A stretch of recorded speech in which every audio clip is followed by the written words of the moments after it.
매주 금요일 날카롭고 예리한 시선으로 다양한 사회문화 현상들 짚어보는 시간, 강유정 최민석의 시선 시간입니다.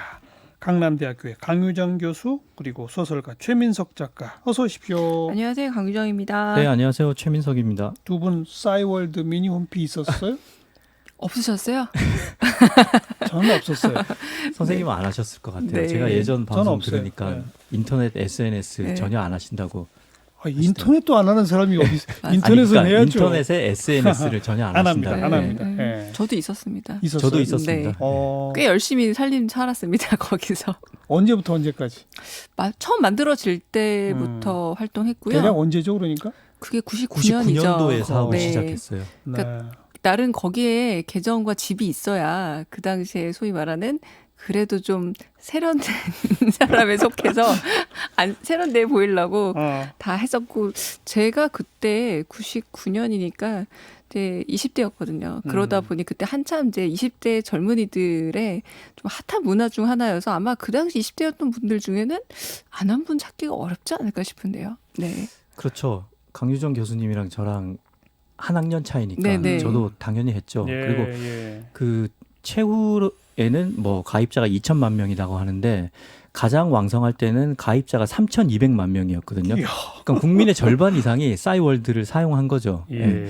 그리고 이게 싸이월드가 지금의 페이스북이나 트위터와는 좀 다른 게 일종의 미니 홈페이지이기 때문에 입장하면 제일 큰 차이점이 음악이 나와요. 그러니까 우리가 페이스북이나 그 사람의 트위터 계정에 간다고 해서 음악이 나오지는 않거든요. 그렇죠. 그리고 대문에 나를 표현할 수 있는 그 미니 홈페이지 제목이 있습니다. 아직도 기억나는 게 웬만한 좀 글 좀 쓴다 하고 뭔가 좀 유식한 거를 펴내고 싶은 젊은이들은 다 까르페 디엠이라고 대문에 써놨어요. 그리고 또 미니 룸이라고 사이버 내 방이 있는 거죠.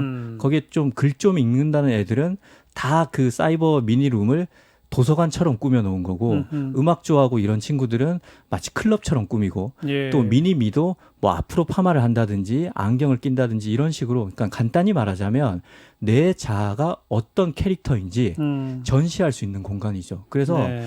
가장 큰 차이점은 거기에 들어가서 한 5분 정도만 보면 이 사람이 어떤 어떤 사람인지, 사람인지 그죠. 쉽게 파악이 그죠. 된다는 거죠. 네. 그 가장 좀 지금 다른 SNS에 없는 것 중에 하나가 일촌평이라는 일촌 맺기, 일촌평. 일촌을 맺어서 지금처럼 어떤 사람이 일촌인지 보다는 일촌평에 어떤 메시지가 남겼는지를 꽤 꼼꼼히 보고 다녔던 겁니다. 요즘 말로 말하면 게 뭐 누구를 팔로잉한다, 뭐 그러니까 이거랑 좀 다른 거예요? 좀 왜 다르냐면 팔로잉은 그냥 단순히 그 사람의 사생활 내지는 그 사람이 보여주는 생활에 대해서 관심이 있다 정도라면 일촌이라는 거는 좀 더 친밀한 관계를 좀 의미하기도 하고 지금처럼 모르는 사람에 대해서 팔로우를 한다기보다 그 당시는 네. 알았지만 소원해진 사람들 내지는 그래서 좀 오히려 친분 관계가 있는 사람들이 예. 좀 내밀한 자아를 거기다 담아두고 좀 이렇게 약간 다소 이렇게 좀 다정한 이야기들을 이렇게 네. 나누는 공간으로 훨씬 더 사적으로 운영이 되었다라고 일단 기억이 돼요. 입장을 하면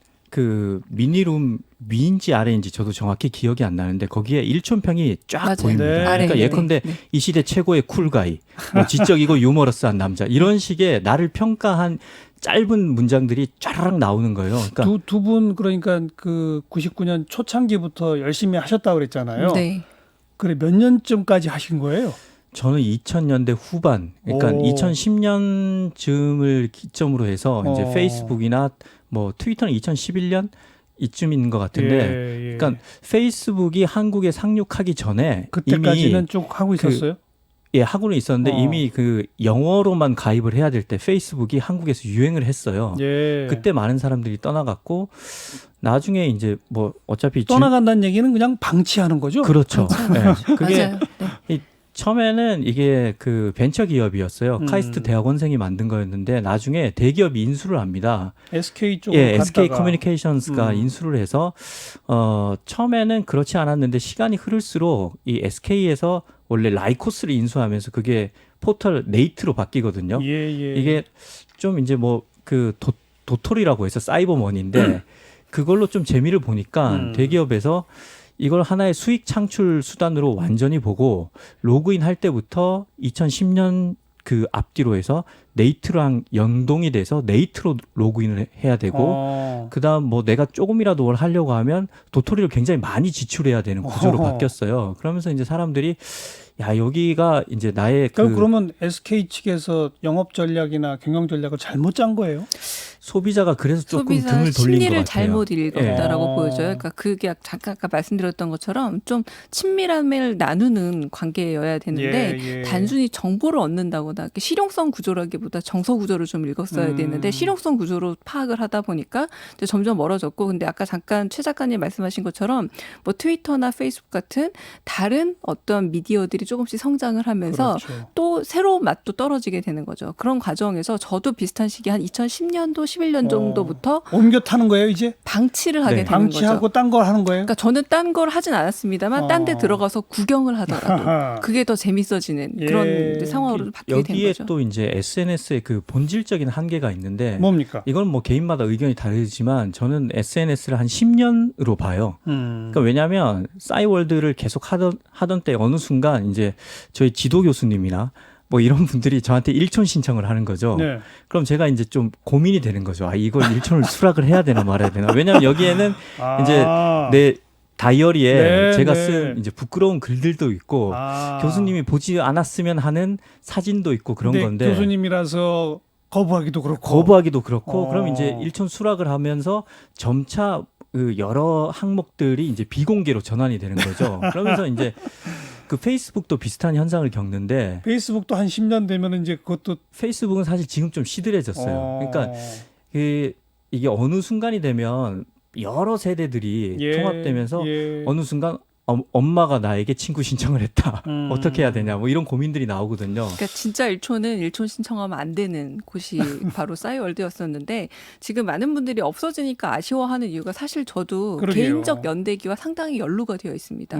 가령 20대 뭐 만났던 친구들 그리고 뭐 사귀었던 연인들 내지는 거기에서 제가 등단할 때도 그 순간이 거기에 기록이 되어 있고 그러니까 되게 뭐 대학원 졸업해서 박사 될 때도 그 순간이 거기에 들어가 있고 그래서 되게 지금 아쉬워하는 세대들이 아마 최 작가나 저랑 비슷하게 그 당시에 이제 20대 내지는 30대 초반까지 굉장히 지금으로 말하자면 불안정한 시기잖아요. 지금 아마 한 30대 후반에서 자기 일기장 50대 같은 게 초반. 거기 다 들어있는 거죠. 일기장을 과시하듯 썼습니다. 네. 이게 유명한 네. 그 밈이 있습니다. 그때는 밈이라는 용어도 없을 텐데 제가 아까 여기가 자아의 전시장이라고 했잖아요. 그래서 어쩌다 보면 조금 사람들이 밤에 감성에 젖었을 때 자아도취에 취해요. 그래서 그 굉장히 유명한 대사가 가수 채연 씨가 예전에 난 가끔 눈물을 흘린다. 뭐 나는 그렇지만 마음으로 눈물을 흘린다. 뭐 이런 내가 좋다. 이런 식으로 썼어요. 그게 그 아직도 회자되고 있는 유명한 문장이거든요. 그러니까 이런 식으로 그 개인의 흑역사가 싸이월드에는 조금씩 남아 있는 거죠. 왜냐하면 이 싸이월드는 자아를 드러내는 공간이니까 20대 초중반들에게 사랑을 받는 공간이었고 그러다 보면 30 넘어서는 싸이월드를 잘 안 하게 되거든요. 그러니까 지금 페이스북이나 혹은 유튜브라든가 이런 것들은 대부분 영상으로 이미지로 자기를 보여줘요. 똑같지만 하지만 싸이월드는 아닙니다. 이미지에다가 텍스트를 붙여서 그래도 사진각을. 말하자면 서술을 통해서 자기를 보여주고자 했던 그러니까 요즘에 문해력이라는 표현 많이 쓰잖아요. 문자를 사람들이 읽기 싫어하고 문자가 등장하면 싫어하는데 이때는 절대적으로 사진뿐만 아니라 그것에 대해서 굉장히 긴 글을 어떤 방식으로든 써서 자기를 표현하던 세대니까 어떤 점에서 이거는 한 세대와의 결별이라는 생각이 저는 더 듭니다. 네.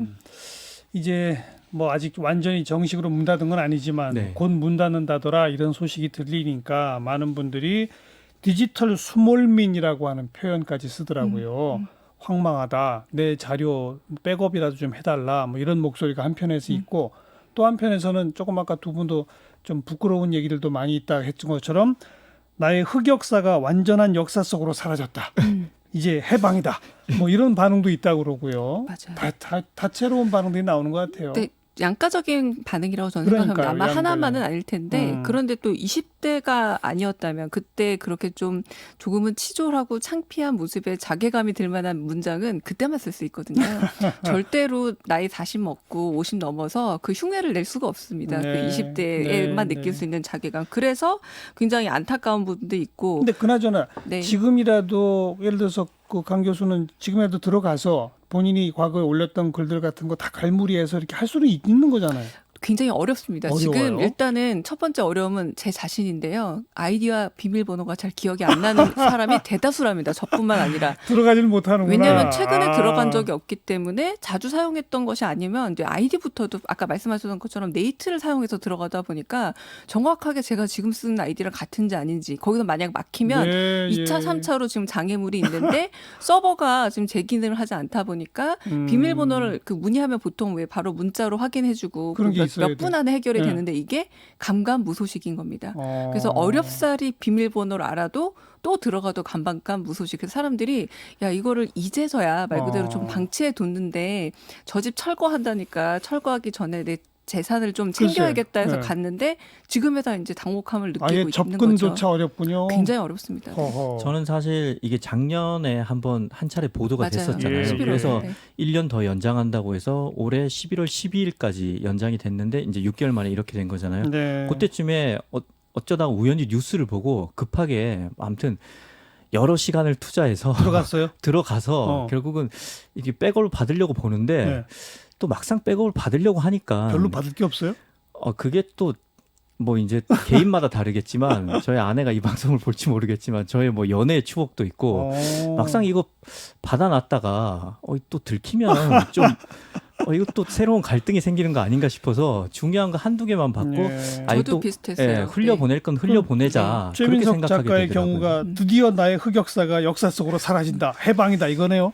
완전 흑역사라고 볼 수는 없지만 그 좀 마음이 양가적이에요. 네, 어디 네. 한켠에는 이게 알겠어요, 이제 알겠어요. 원할 때 들어가면 맞아요. 있었으면 좋겠지만 그렇다고 해서 이거를 꼭 내가 소중히 간직하기에는 좀 애매한 그 오정희 그런 작가 거더라고요. 8호호라는 소설을 읽다 보면은 그 8호호가 말 그대로 수몰 지역에 생긴 호수잖아요. 그런데 거길 가면서 자신이 좀 바보 같고 처량했던 20대를 떠올리는 장면이 나와요. 얼마나 내가 멍청할 정도로 욕망에 스스로 투사했던가. 예. 그런 심정일 것 같아요. 만약에 수몰이 된다면 정말 건지고 싶고 다시 회복하고 싶긴 하지만 한편으로는 좀 이렇게 묻혀도 되는 기억들도 저도 들어가 보니까 꽤 많더라고요. 본질적으로 이런 문제인 것 같아요. 저는 이제 SNS를 제 나름대로 분석을 할 때 옛날에 싸이는 자아의 전시장, 트위터는 사상의 전시장, 인스타는 행복의 전시장, 페이스북은 종합 선물 세트 다 있으니까 뭐 이런 식으로 생각을 하거든요.